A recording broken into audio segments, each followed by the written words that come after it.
राधे राधे मेरे प्रिय विद्यार्थियों। शुभ मध्याह्न। मैं साधना पांडे अपने सभी बच्चों का हार्दिक स्वागत अभिनंदन करती हूँ बेटा। आज हम बहुत लंबे अरसे के बाद मिल रहे हैं। कुछ व्यस्तता थी, कुछ परिस्थितियाँ ऐसी थी कि मैं घर पे नहीं थी, मैं बाहर थी, तो वहाँ से पढ़ाना जैसे संभव नहीं था, इसलिए वीडियो नहीं पढ़ पाई। उसके लिए मैं बेटा क्षमा प्रार्थी हूँ, तहे दिल से आपसे मैं माफ़ी मांगती हूँ। लेकिन आगे मैं कोर्स आपका पूरा करा दूँगी।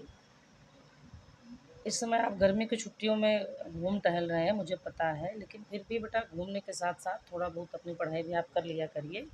मेरा ये संदेश ख़ास तौर पे बोर्ड परीक्षा के परीक्षार्थियों के लिए है। 11-9 वाले भी पढ़ें, लेकिन बोर्ड वाले अभी न घूमें बेटा। अभी आप परीक्षा दे लीजिए इस बार, इसके बाद जाइए, लेकिन वो बहुत ज़्यादा घूमने के उससे नहीं कि बहुत दिन तक घूमते रहिए।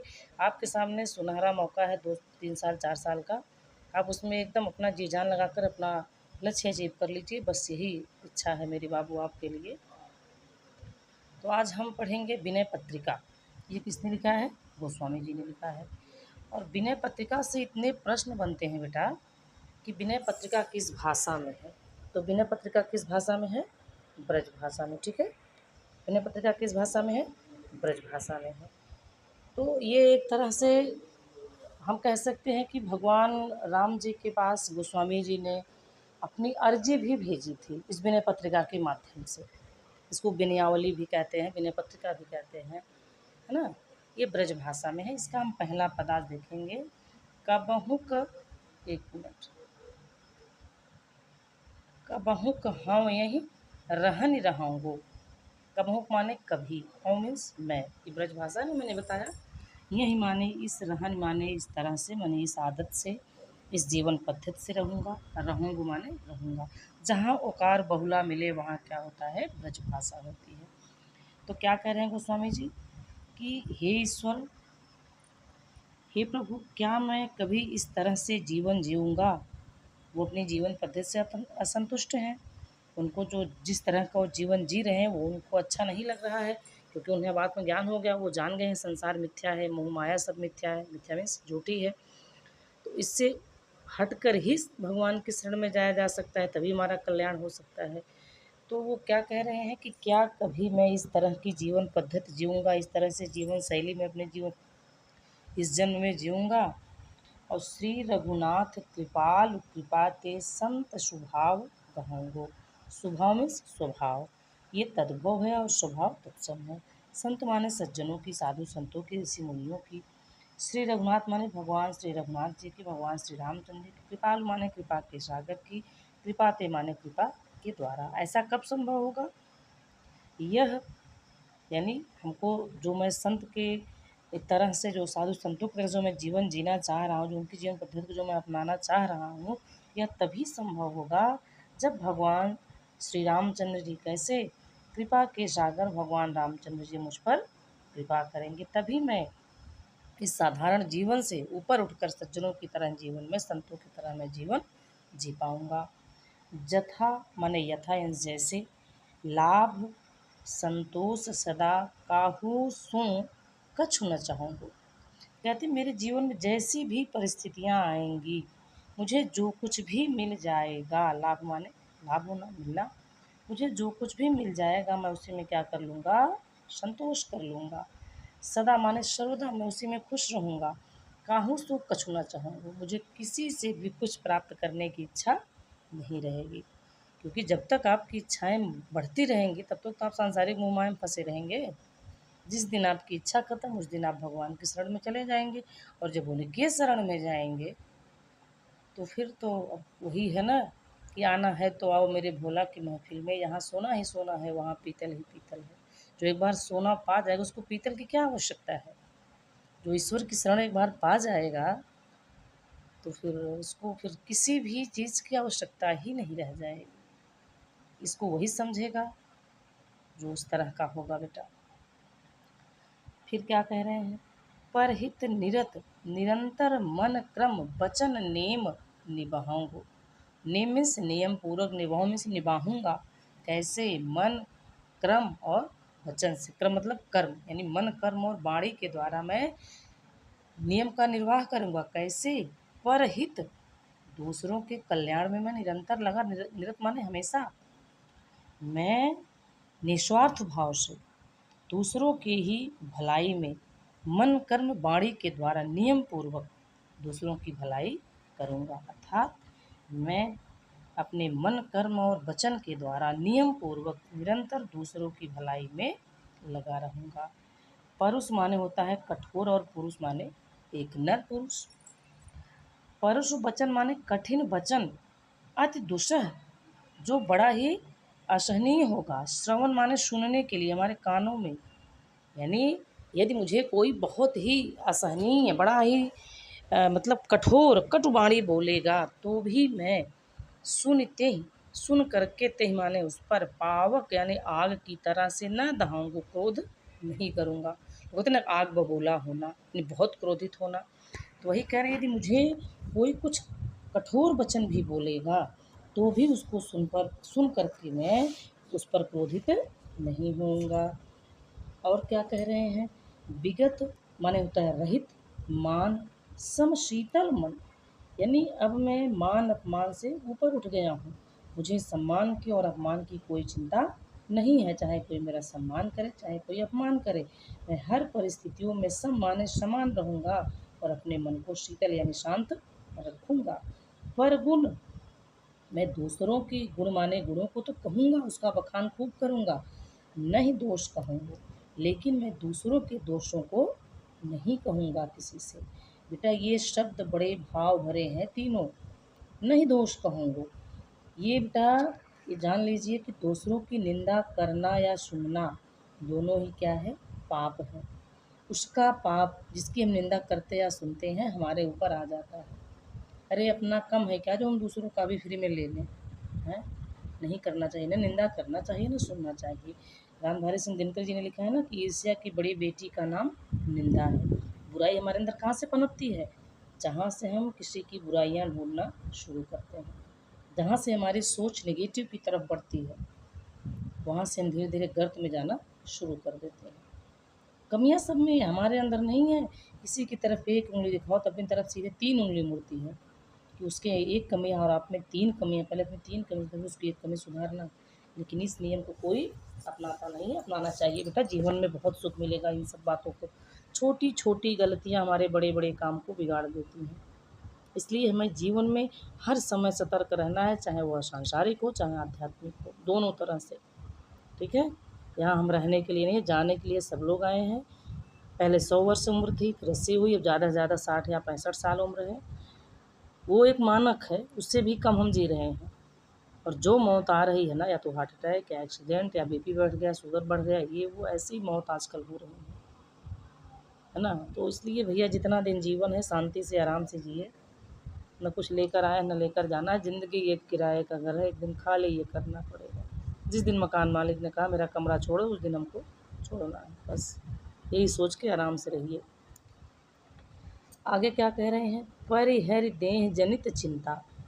परिहरि माने छोड़ दूंगा, देह जनित माने शारीरिक इस नश्वर शरीर की चिंता को मैं छोड़ दूंगा और दुख सुख सम बुद्धि सहूँगा। जीवन में आने वाले सुख दुखों को समान भाव से मैं सह लूँगा। जब हम जान जाएंगे कि जीवन क्षणिक है या नाशवान है, कुछ भी स्थिर रहने वाला नहीं है, तो हम सुख दुख में हमको कोई मतलब ही नहीं रह जाएगा कि हम दुख में रोएं सुख में बहुत खुश हों, ऐसा कुछ नहीं रहेगा।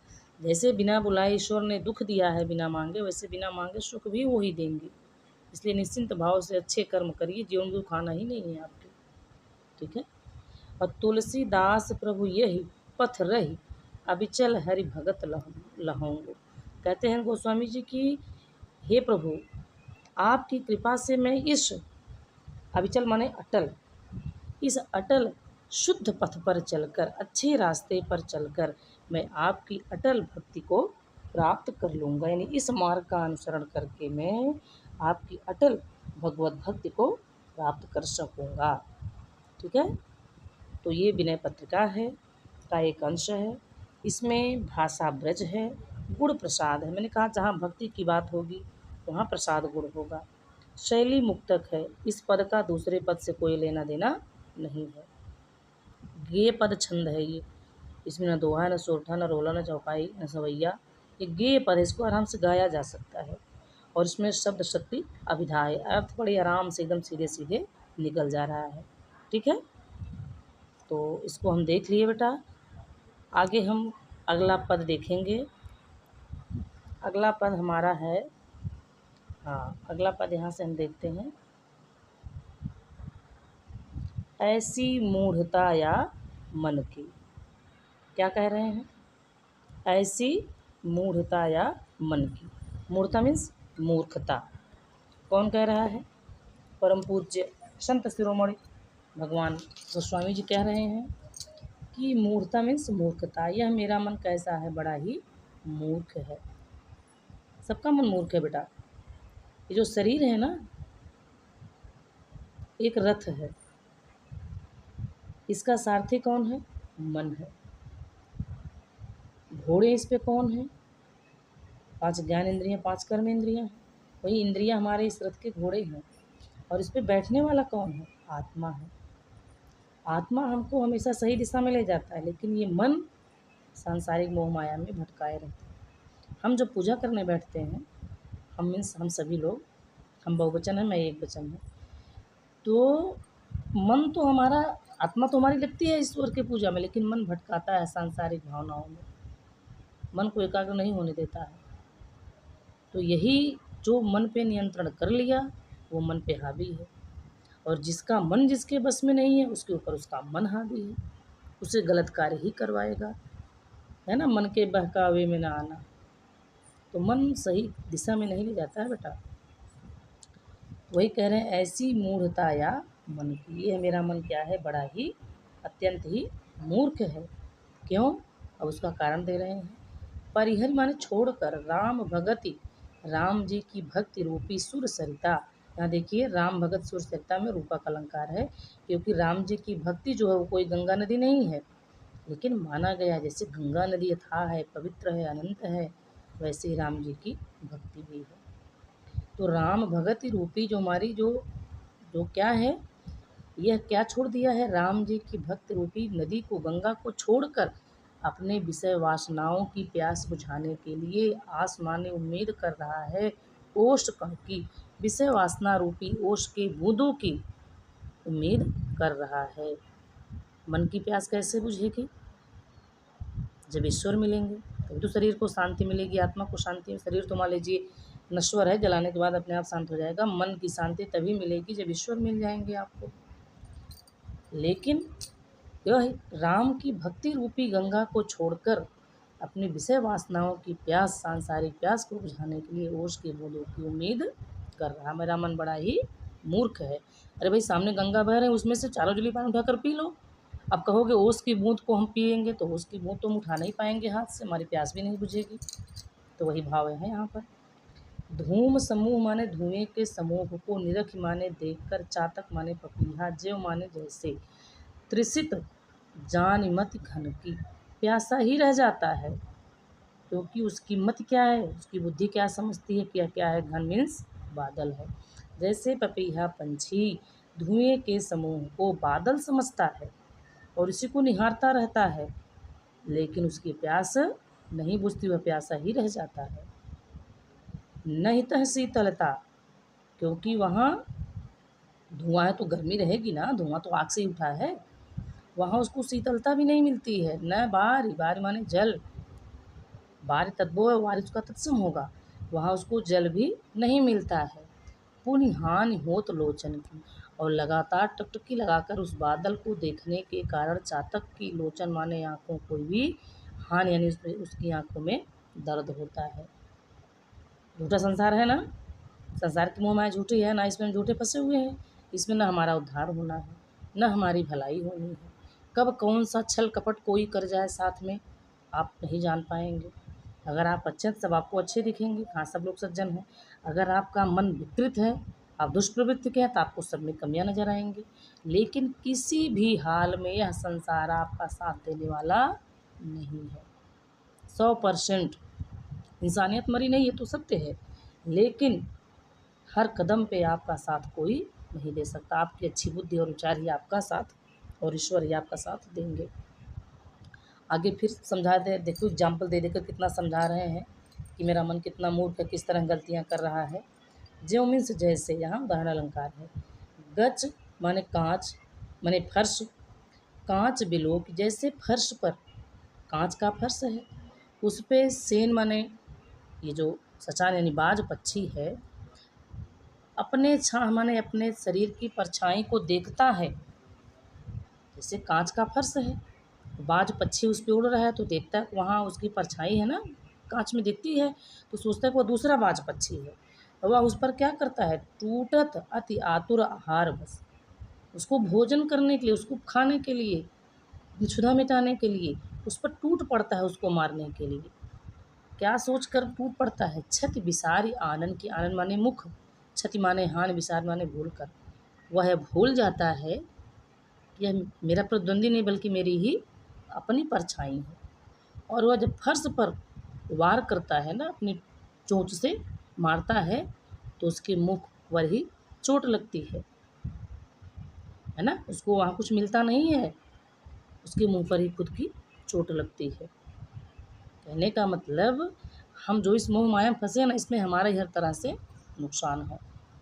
तो कांच के फर्श पर अपनी परछाई को देखकर बाज पक्षी अपनी क्षुधा मिटाने के लिए जब उस पर टूट पड़ता है उसको मारने के लिए, तो उसको वहाँ से भोजन नहीं मिलता है, बल्कि उसके चोंच को ही हानि पहुँचती है, उसके मुख को ही चोट पहुँचती है, उसको दर्द होती है, उसको दूसरा कोई पक्षी नहीं मिलता है।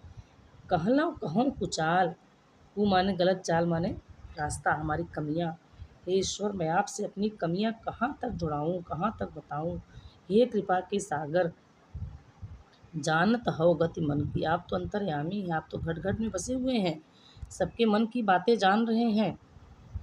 मैं आपसे अपनी कमियाँ कहाँ तक बताऊँ कि मैं कितना बड़ा मूर्ख हूँ, मैंने कितनी कमियाँ की हैं।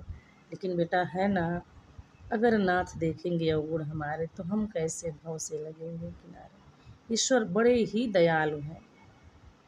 अगर हम सच्चे मन से उनके शरण में जाएं, तो एक क्षण में हमारा समस्त पाप वो नष्ट करके अपने शरण में ले लेते हैं। अरे छोटा एग्जाम्पल लो ना, बच्चा कितनी भी बदमाशी किया हो, माँ बाप की गोद में अगर बैठ जाए, माँ मैंने गलती की है, तो माँ का हृदय ममता का अथाह सागर है। माँ अपने सारे बच्चे की सारी गलतियों को भूलकर उसको अपनी गोद में बिठाकर स्नेह देती है।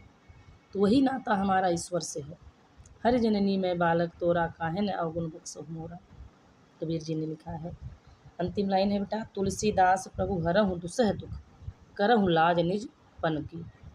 गोस्वामी तुलसीदास जी कह रहे हैं कि हे प्रभु, अब मेरे दुसह माने असहनीय दुखों को हर लीजिए, और करहु लाज, अब लाज रखिए किस चीज़ की, पन माने प्रतिज्ञा की। कैसी प्रतिज्ञा, आप कैसे हैं, शरणागत वत्सल हैं, आप भक्त वत्सल हैं, आप दीन दयाल हैं, अपने उन प्रतिज्ञाओं की लाज रखिए, और अब मेरे इस सांसारिक असहनीय दुखों को दूर करके मेरा भी उद्धार कीजिए। तो क्या है इसमें, शांत रस है, ब्रज भाषा है, मुक्तक शैली है, गेय पद छंद है, इसमें अनुप्रास अलंकार है, इसमें उत्प्रेक्षा अलंकार है, इसमें उदाहरण अलंकार है, इसमें रूपक अलंकार है, इसमें भ्रांतिमान है ना, यहाँ भ्रम में पड़ गया ना कि अपनी ही परछाई को देखता है और उस पर टूट पड़ता है, भ्रांतिमान अलंकार भी है ना। शब्द शब्द इसमें लक्षणा है, इसमें सारे लक्षण बताए गए हैं मूर्खों की, हमने क्या क्या गलतियाँ की है। ठीक है, तो आज के लिए बेटा इतना ही। उम्मीद करती हूँ कि मेरे प्यारे प्यारे बच्चों की समझ में आ गया होगा। ईश्वर आपका कल्याण करे, आपकी हर मनोकामना पूर्ण हो बेटा। इन्हीं मंगल कामनाओं के साथ मैं अपनी वाणी को विराम देती हूँ, और ईश्वर आपकी रक्षा करे हर समय। आपकी गर्मी की छुट्टियाँ बहुत अच्छे से बीते बेटा, गर्मी बहुत तेज़ है, इससे बचा कर रखिएगा। भोजन कम और पानी ज़्यादा लीजिएगा, है ना। और प्रयास करिएगा कि रात में 1 या 2 रोटी खाएं, या ना हो तो वो भी ना खाएं। नींबू पानी और इत्यादि का सेवन करिए, सत्तू वगैरह का सेवन करिए, खीरा ककड़ी खाइए बेटा, ज़्यादातर फ्रूट्स का सेवन करिए। भोजन पे कम ध्यान दीजिए, और शादी का सीज़न चल रहा है, उसमें भी ज़्यादा खाने पीने से, तेल मसाले से बचिए बेटा। ठीक है, नहीं तो हॉस्पिटल तो 24 घंटे इमरजेंसी सेवा खुली ही है। आपका स्वास्थ्य भी जाएगा, धन भी जाएगा। और एक बार अगर आपको कॉलरा डायरिया हुआ ना तो आपकी 1 महीने की इम्यूनिटी वो ख़त्म कर देगा। फिर आपको सँभलने में 15-20 दिन से ज़्यादा लग जाएँगे। ठीक है? तो ठीक है बाबू, मैं अपनी वाणी को विराम देती हूँ। ईश्वर आपका कल्याण करे। इन्हीं मंगल कामनाओं के साथ जय श्री राधे श्याम।